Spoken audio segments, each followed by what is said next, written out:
Nyagasani Yezu n'abane na hamwe.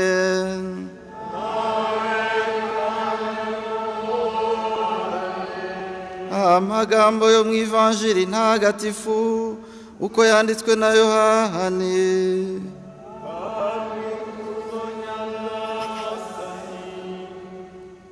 Ibyo mbibabwiye ngira ngo ibyishimo byanjye babemo, kandi ngo ibyishimo byanyu bisendere. Ngira itegeko mbahaye, nimujye mukundana nk'uko nanjye nabakunze. Nta wagira urukundo ruruta urw'umuntu hari amagara ye kubera inshuti ze. Muba muri inshuti zanjye igihe mukora icyo mbategetse. Nge sinkibita abagaragu, kuko umugaragu atamenya icyo shebuja akora, ahubwo mbitse inshuti kuko nabamenyesheje ibyo numvanye data byose. Si mwe mwantoye, ahubwo ni njye wabatoye, maze mbashyiraho kugira ngo mugende mwere imbuto, kandi imbuto yanyu igumeho. Bityo icyo muzasaba data cyose mu izina ryanjye azakibahe. Icyo mbategetse ni uko mukundana. Iyo ni Ivanjiri ntagatifu.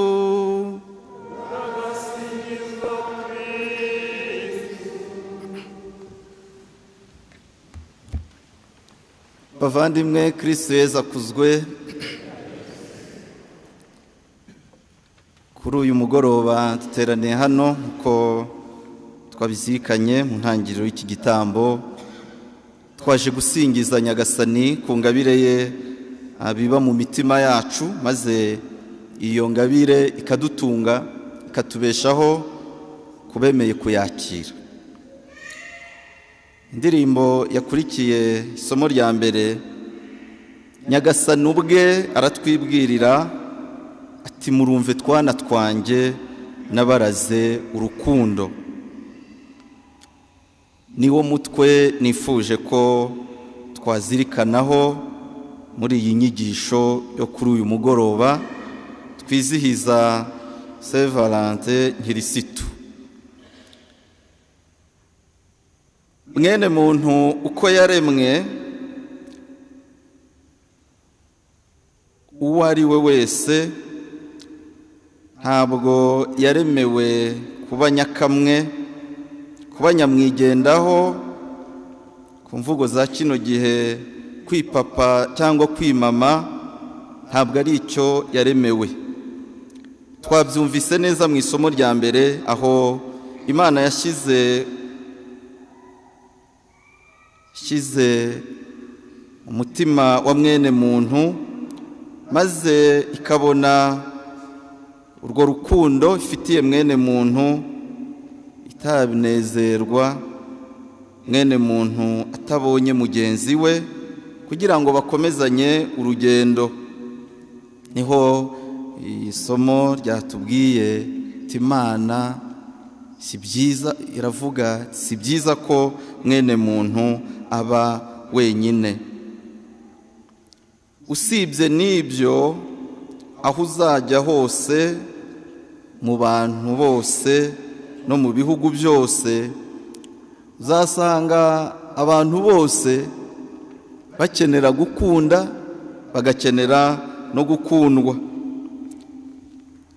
Ingingo ivuguruza ibi tumaze kuvuga yose, aho yaba ivuye hose, yaba iherekejwe n'igikomere, ibikomere twazirikanyeho mu nyigisho yabanjirije iki gitambo, aho wenda urukundo rwaba rwaratanzwe ntirwakirwe cyangwa rugatangwa nabi. Twigarukiye ku murage twarazwe n'urukundo, ari nawo waduhuje kuri uyu mugoroba. Munyemerere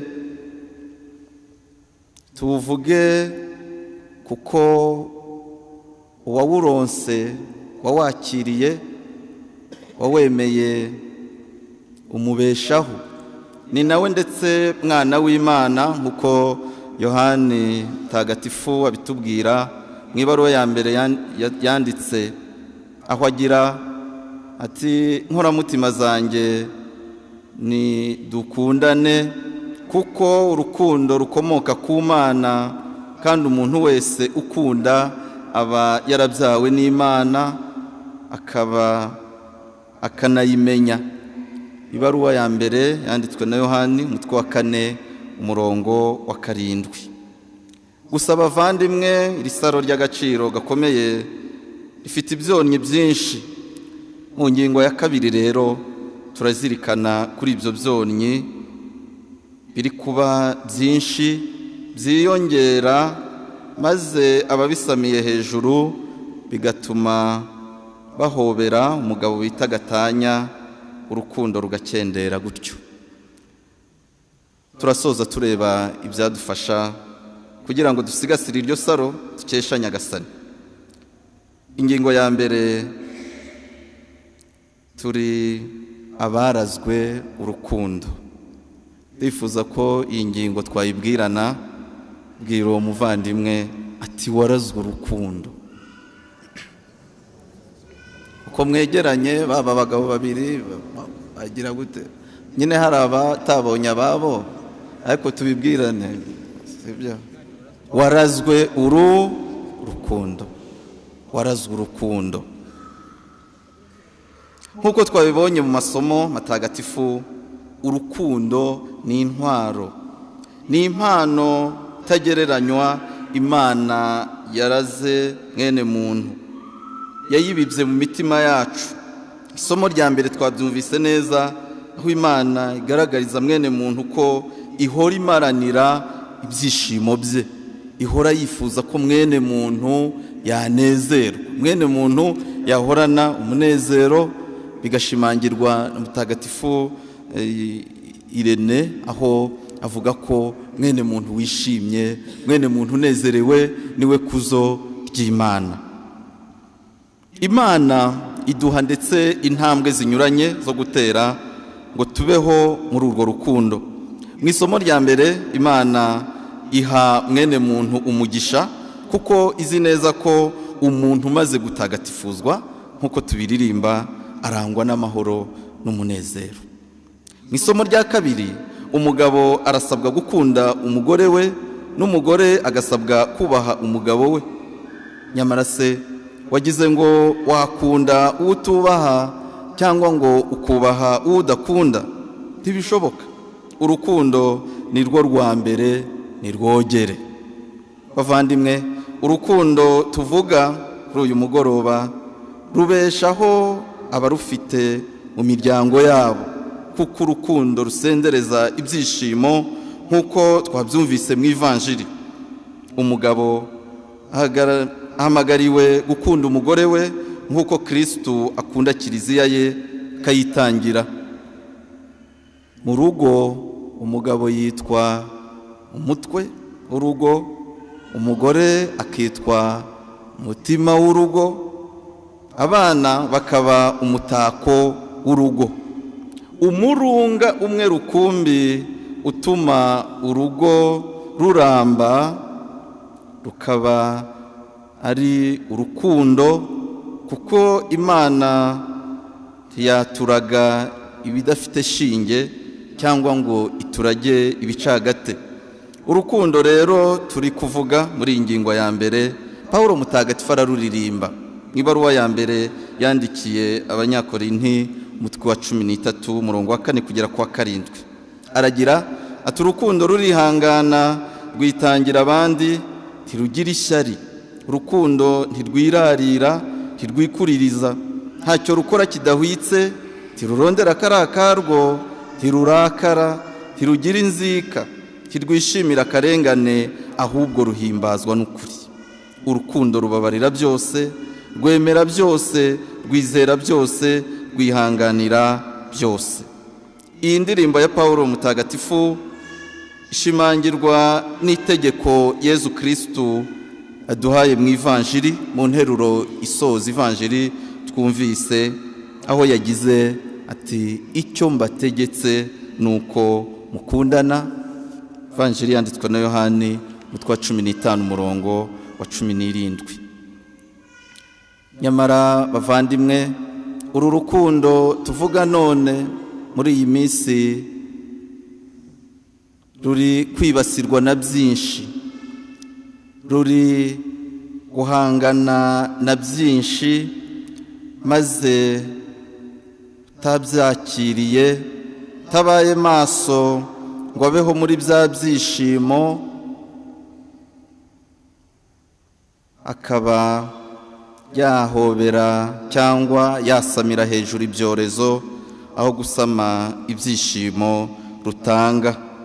Ingingo ya kabiri rero nayise ibyonnyi by'urukundo. Iyo dusomye igitabo cy'Intangiriro twazirikanye mu mutwe wa kabiri, umutwe wa kabiri urangira umuntu ari mu byishimo byinshi, aho umugabo yiyamirira, noneho dore igufwa ryo mu magufwa yanjye, dore umubiri wo mu mubiri wanjye, uyazitwa umugore. Yezu akuzwe. Ariko manutse gato mu mutwe wa gatatu duhita tuhasanga amarira n'agahinda. Abari bishimye bagashavura, abari bari mu munezero batangira kwitana ba mwana. Yezu akuzwe. Murabyibuka neza uko inzoka itishimiye urwo rukundo, inzoka itanezerejwe nuko mwene muntu anezerewe, maze ikaza kubasopanya. Ihera ku mugore, maze umugore arabyemera, arya imbuto ashyiraho n'umugabo. Noneho Imana ije irababaza, baza umugabo, maze umugabo wari wariyamiriye ati noneho rwose Nyagasani urabikoze, uranezereje. Umugabo atangira kuvuga ngo umugore wanshyize iruhande niwe wampaye ndarya. Yezu akuzwe. Uwari umufasha, uwari umusangirangendo, uwari umugore we atangira kumera nk'ikintu cyashyizwe iruhande rw'umugabo. Yezu akuzwe. N'umugore abajijwe avuga ko nyine ari iyo nyamaswa. Inyamaswa yo ntibiriwe bayibaza kuko nyine ari kuvuga iki. Mwene muntu kuva yahitamo rero gutera Imana umugongo, Nyakibi adufiteho ububasha, adufiteho aho adutegera, maze iyo tutabaye maso akadushobora. Yezu akuzwe. Kuva mwene muntu yahitamo gutera Imana umugongo, kuva mwene muntu yahitamo kumvira ikiremwa aho kumvira umuremyi, byahise bihinduka. Maze ubu ngubu tukaba twabona urutonde rutari rutoya rw'ibyonnyi by'urukundo muri iyi minsi. Ku mwanya wa mbere nifuje ko twazirikana ku buhemu, aho tubona ko ubudahemuka abashyingiranwe basezerana busigaye buhenze ku buryo abemera kubunambaho ari mbarwa. Mu bumwe bw'umugabo n'umugore ubudahemuka busigaye burimo bukendera. Mu mitungo ubudahemuka busigaye bukendera, aho umwe mu rugo asigaye yumva hari icyo ngo yakizigamira kugira ngo abeho ari mu mutekano. Yezu akuzwe. Umugabo yagira akwaronka ataka kameme ngomba kugashyira ku ruhande, turega ninge mutwe w'urugo ngomba kugashyira ku ruhande, ubundi nyine nkazicarana n'abandi. Komye urusyo akoma n'ingasire. Umudamu nawe ashobora kubigenza gutyo, ati umugabo wanjye ndamuzi, tutungutu ntadusize ku ruhande, ejo bundi wazabona tubura ayakode, nyamara ubimubwiyeho wenda yazakongerera.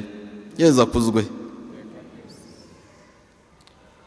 mu kwizerana naho ubuhemu busigaye ari mbarwa, kuko ibyo ba nyirasenge babwiraga abadamu, banza abadamu nyine basigaye babyumva cyane, bakumva koko ngo abagabo ko ari ngo abana b'undi, ngo umugabo n'umwana w'undi.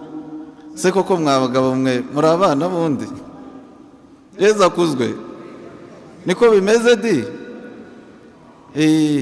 Ariko abadamu bo ntibajya bibavugaho, sinzi uko babikoze gutyo.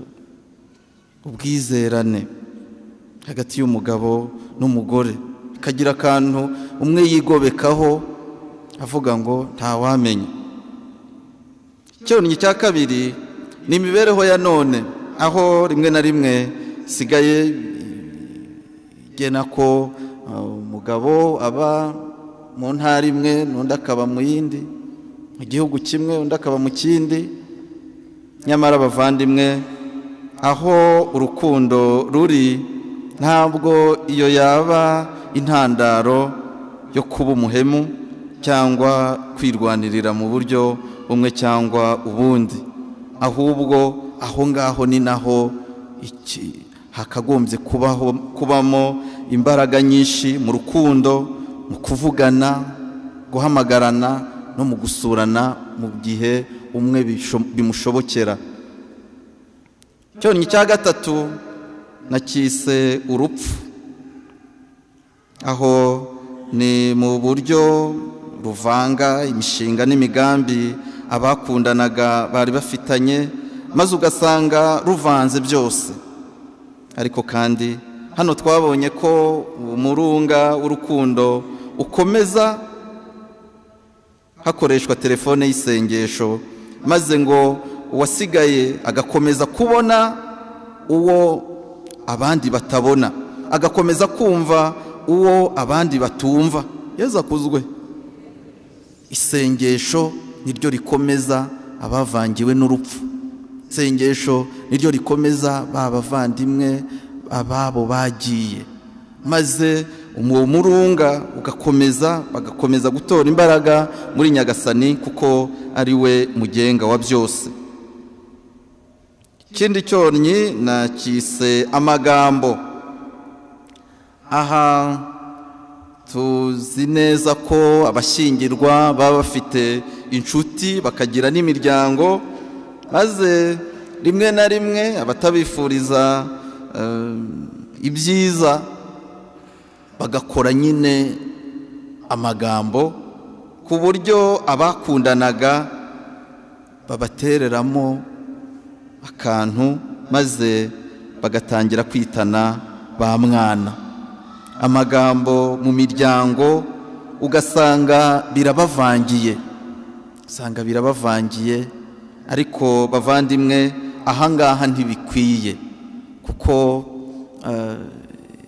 niba turi inshuti y'umuryango birakwiye ko tubafasha gusigasira urukundo rwabo. Icyonyi nashatse ko dusorezaho naho urukundo rwivanzemo imibare. Muri iki gihe ujya kureba ugasanga hari abahamya ko urukundo rwonyine ngo rudahagije, ahubwo ngo ko ukunze yakagombye kuba afite akantu. Nyamara abavandimwe, Imana ntidupfunyikira amazi, iduhaye kandi iduha ibyuzuye. Ngo habayeho umukobwa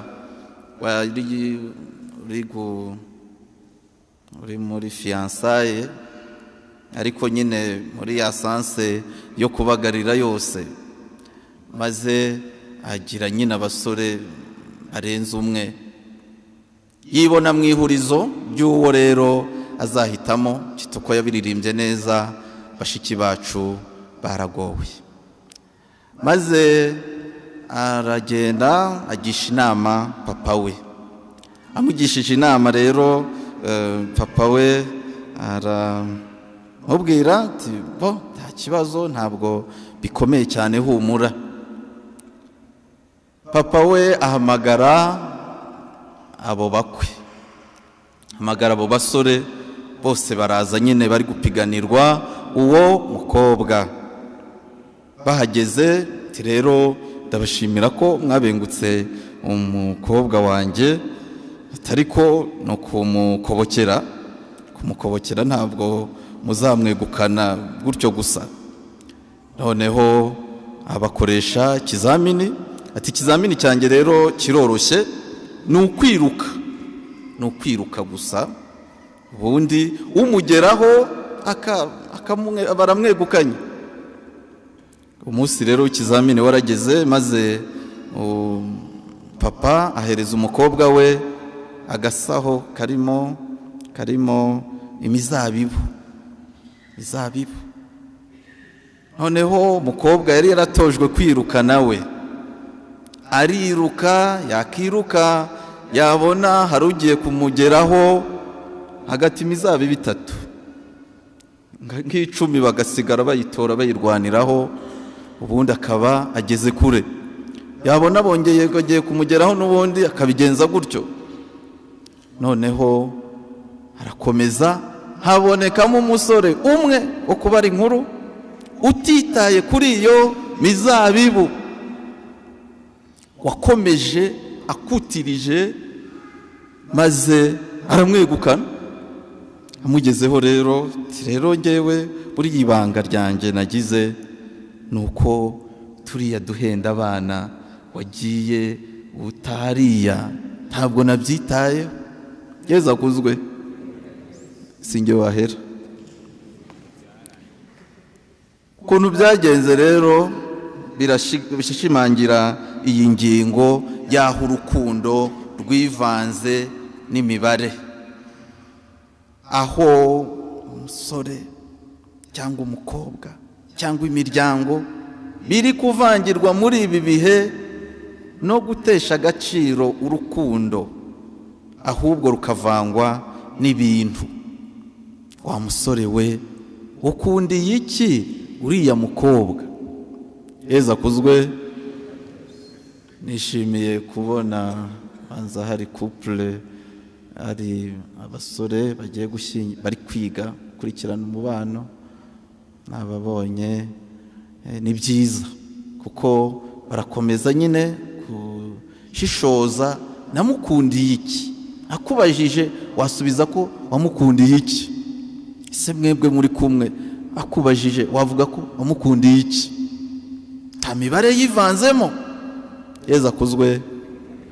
Icyo ni icyonnyi kinakomeye, kuko bahaye urugero, umusore yakurikiranye umutungo wabo w'umukobwa, maze ntawubone, yaririmba ya ndirimbo y'abakunda bapfa kurusha abazima, hahandi nyine wa mugabo ngo yari yarongoye wa mugore azi neza ko ngo iwabo bazamutunga, maze umukobwa yasubirayo ati twarakubyaye, uragira ngo turakurera tunagutunge n'umugabo wawe.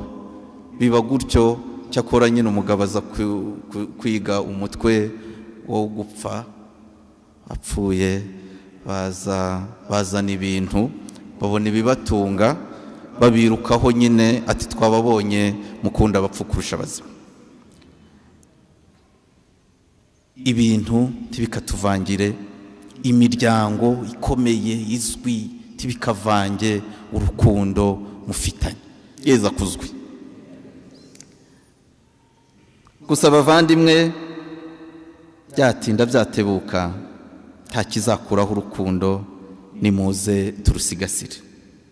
Ingingo ya 3 rero soza iragira iti, rinda isaro ryawe kuko ni iry'agaciro. Yezu akuzwe.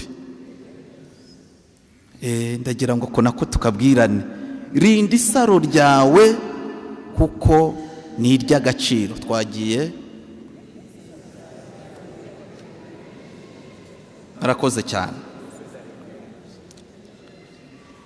Rubyiruko bavandimwe, ejo twabonye ko ishusho uhaye urukundo rwawe none ariyo nzu uzaturamo ejo hazaza. maze ibyishimo urukundo rutanga bikazaba ibyawe, cyangwa ukajya ubyumva mu nkuru z'indi miryango. Hari abashakira ibyishimo mu binyobwa.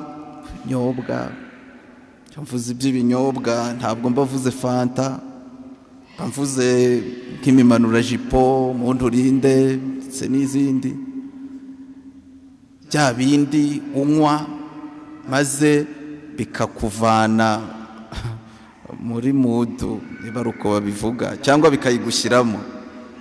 Sinzi, hari abavuga ko bibashyira muri mudu ariko uba wayivuyemo. Yezu akuzwe. Uba wayivuyemo kuko wubahuka, maze urubahuka maze ugakora ibidakwiye. Ibyo byishimo rero muri ibyo binyobwa, ibyo biribwa, hari n'ababishakira ngo mwibonja n'ibonjesha. Yezu akuzwe. Turi kuganira n'abajene, babyumvise abajene, sibyo? Mugire gutya turebe niba muhari. Abajene, Yezu akuzwe. Ibonja n'ibonjesha ntimwabyumvise? Timumbaze rwose. Bakashakirayo ibyishimo. Nkaho bamwe nabigereranyije rero no kubonja ikigage cyangwa imineke cyangwa amavoka. Bavandimwe, biragatsindwa, kuko ibyo ngibyo ntabwo byasigasira urukundo muri mwe. Tumenye ko imibiri yacu ari ingoro za Roho Mutagatifu, akaba n'ingingo za Kristo. Kuzitesha agaciro gutyo biragatsindwa. Nitwegukira Imana bavandimwe. Umusore asabe Nyagasani umufasha umukwiye, umukobwa asabe Nyagasani umusore umukwiye, bazabana maze bakundane urukundo nyarukundo rurya Kristo yadukunze. Kuko uzakunda urundi bisaba bisa na bya bindi by'injangwe ikunda imbeba n'ibindi. Bavandimwe, bagabo namwe bagore mukiri kumwe, nimwihatire kugira urugo rwanyu ishuri ry'ubuvandimwe, ishuri ry'amizero, ishuri ry'amahoro, kuko abavandimwe bahora bunze ubumwe. Isengesho niribarange, kuko urugo rusenga rurakomera, naho urudasenga rwo rurasenyuka. Ikiganiro mu rugo nikibe inkingi ibafasha, maze amagambo murakoze, nyemerera, mbabarira igihe nakosheje, habeho gutanga imbabazi no kuzisaba. Bizabafasha, bizababere koko mot de passe cyangwa password y'urugo rwanyu, nk'uko Papa Francisco abitubwira mu gitabo yanditse Amoris Laetitia abenshi tuzi. Ayo magambo ndetse sengesho n'ikiganiro bizagarura icyanga mu rugo rwanyu. Nimutegure neza ameza atatu twazirikanyeho ku munsi wa mbere w'inyigisho twari tumazemo iminsi. Ameza atatu. Ameza ya mbere batubwiye ko ari aho dusengera, meza y'isengesho. Yezu akuzwe. Mwibaze, mu rugo rwacu turasenga, asanga ari oke kavivu. Ameza ya kabiri twayise ameza tuzi, aho dusangirira ibiryo. Ameza ya gatatu yitwa ikiryamo. Aya meza iyo ateguwe neza, agasangirirwaho umugabo n'umugore ndetse n'abana, kuri ariya abiri ya mbere birumvikana, urugo ruba rwiza, ruba ruhire. nk'uko dukunda kubyifurizanya. Ibi birashimangira rero ibyo ibiri hariya hirya ku kimeze nka kiriya hirya, aho tubona eshatu. Abanyagikondo twakagombye kuba abasipesiyalisite mu ngo nziza zishimye, ahantu batubwira isengesho tukayishimangira, tugasangira ijambo y'ijambo, tugasangira indi y'ifunguro.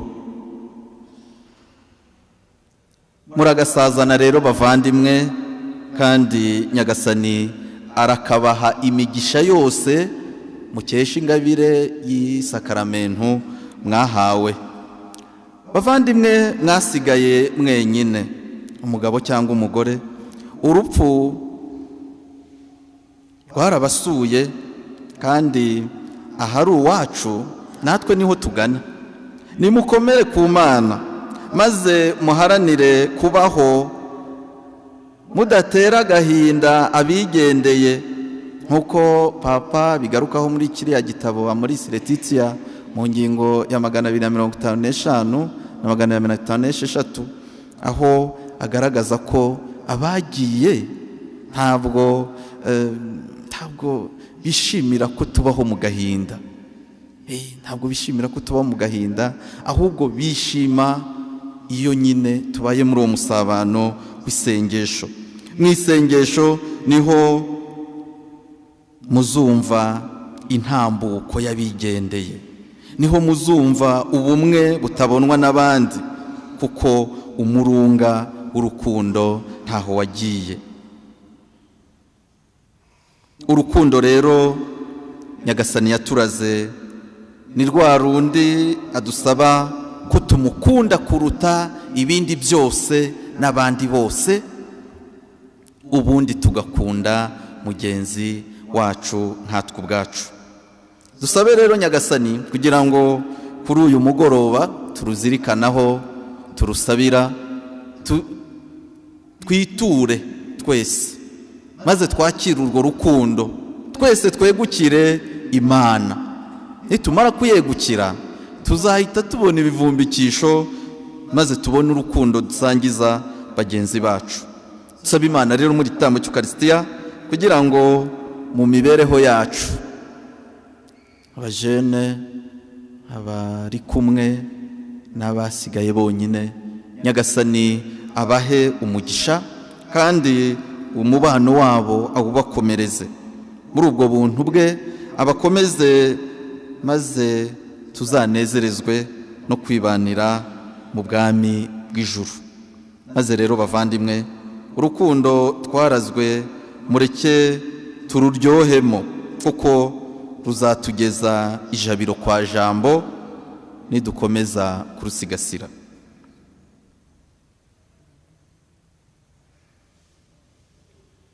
Turagushimiye Nyagasani Mana yacu, we wabibye urukundo mu mitima yacu. Tugushimiye kuri uyu mugoroba mwiza waduhaye, mugoroba tuzirikana ku buntu bwawe ugirira abana bawe. Nyagasani, tugushimiye kubw'ineza yawe, kandi tugusaba ngo ibyonnyi bidusura uko bwije n'uko bukeye muri rwo uduhe kubyirukana no kubitsinda, maze twibereho mu rukundo rugukunda kuruta byose no kuruta bose, kandi tukarusangiza na bagenzi bacu. Nyagasani, uradukunda, nawe turagukunda, duha imbaraga zo gukomeza kugukunda, maze tuzanyurwe no kwibera iwawe, wowe ubaho ugateka iteka ryose. Amen.